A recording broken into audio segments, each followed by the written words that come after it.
கெஹலிய மற்றும் அவரது குடும்பத்தினருக்கு எதிரான வழக்கு. முன்னாள் சுகாதார அமைச்சர் கெஹலிய ரம்புக்வெல மற்றும் அவரது குடும்பத்தினருக்கு எதிராக தாக்கல் செய்யப்பட்டுள்ள வழக்கு தொடர்பில் நீதிமன்றம் உத்தரவொன்றை பிறப்பித்துள்ளது. அதன்படி குறித்த வழக்கு அக்டோபர் 15ஆம் திகதி விசாரணைக்கு எடுத்துக் கொள்ளப்படும் என கொழும்பு மேல் நீதிமன்றம் உத்தரவிட்டுள்ளது. கெஹலிய ரம்புக்வெல, அவரது மனைவி, 3 மகள்கள் மற்றும் மருமகனுக்கு எதிராக இலஞ்சம் மற்றும் ஊழல் விசாரணை ஆணைக்குழுவினால் வழக்கு தாக்கல் செய்யப்பட்டுள்ளது.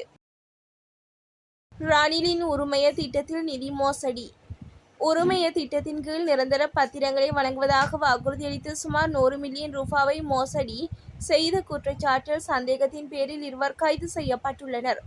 குறித்த சந்தேக நபர்கள் இருவரையும் குற்றப்புலனாய்வு பிரிவினர் கைது செய்துள்ளனர்.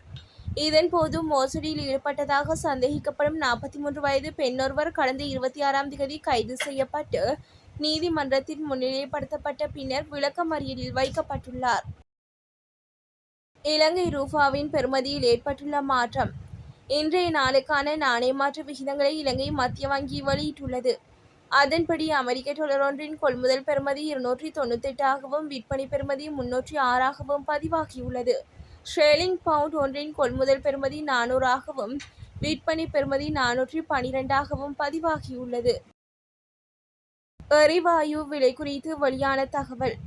மாதாந்திர விலை திருத்தத்தின்படி லாப் எரிவாயு விலை குறித்த அறிவிப்பை நிறுவனம் வெளியிட்டுள்ளது. அதன்படி அக்டோபர் மாதத்திற்கான லாப் எரிவாயு சிலிண்டரின் விலையில் எந்த மாற்றமும் இருக்காது என அறிவிக்கப்பட்டுள்ளது. கல்வி அமைச்சு வெளியிட்டுள்ள முக்கிய அறிவிப்பு. பாடசாலைகளில் பணிபுரியும் அபிவிருத்தி அலுவலர்களை ஆசிரியர் சேவையில் உள்வாங்குவதற்கான போட்டி பரீட்சை தற்காலிகமாக தாமதமாகும் என்று கல்வி அமைச்சின் செயலாளர் நாலுக கலுவெவ அறிக்கையை வெளியிட்டுள்ளார். பாடசாலைகளில் பணிபுரியும் அபிவிருத்தி அலுவலர்கள் உட்பட அரசு பணியிலுள்ள பட்டதாரி அதிகாரிகளை ஆசிரியர் சேவையில் உள்வாங்குவதற்காக இந்த பரீட்சை மார்ச் 25 அன்று நடத்தப்பட்டுள்ளது. 6.9 அளவில் பயங்கர நிலநடுக்கம். பிலிப்பைன்ஸ் நாட்டின் மத்திய பகுதிகளில் சக்தி வாய்ந்த நிலநடுக்கம் ஏற்பட்டுள்ளது. இந்த நிலநடுக்கமானது ரிக்டர் அளவுகோலில் 6.9 பதிவாகியுள்ளதாக அந்நாட்டின் புவியியல் ஆய்வு மையம் தெரிவித்துள்ளது. சேதம் மற்றும் இடிபாடுகளில் சிக்கி இதுவரை 69 பேர் உயிரிழந்துள்ள நிலையில் 150 பேர் காயமடைந்துள்ளதாக பிராந்திய சிவில் பாதுகாப்பு அலுவலகத்தின் ஜோன் அபேபா தெரிவித்துள்ளார். முடங்கியது அமெரிக்க அரசு. அமெரிக்காவில் நிதி ஒதுக்கீடுகள் தொடர்பான பிரச்சினைகள் காரணமாக அரசு செயற்பாடுகள் தற்காலிகமாக நிறுத்தப்பட்டுள்ளதாக உத்தியோகபூர்வமான அறிக்கையை வெளியிட்டுள்ளது.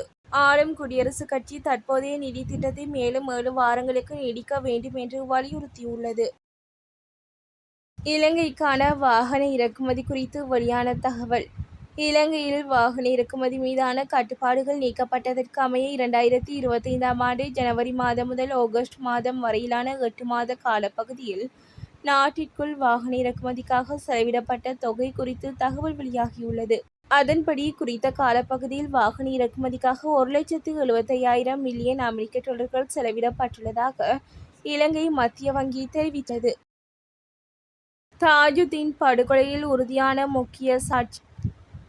ரக்பி வீரர் வசீம் தாஜுதீனை படுகொலை செய்ய வந்த குழுவில் சமீபத்தில் மீத்தேனிய பகுதியில் படுகொலை செய்யப்பட்ட அருணவிதான கமகே எனப்படும் கச்சாவும் இருந்ததாக உறுதிப்படுத்தப்பட்டுள்ளதாக பதில் காவல்துறை ஊடக பேச்சாளர் உதவி காவல்துறை அத்தியகஸ்டர் மினுர செனர தெரிவித்துள்ளார்.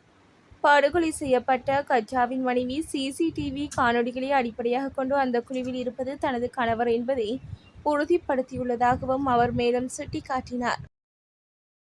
நீட்டம்புவ பகுதியில் காவல்துறையினர் துப்பாக்கி பிரயோகம்.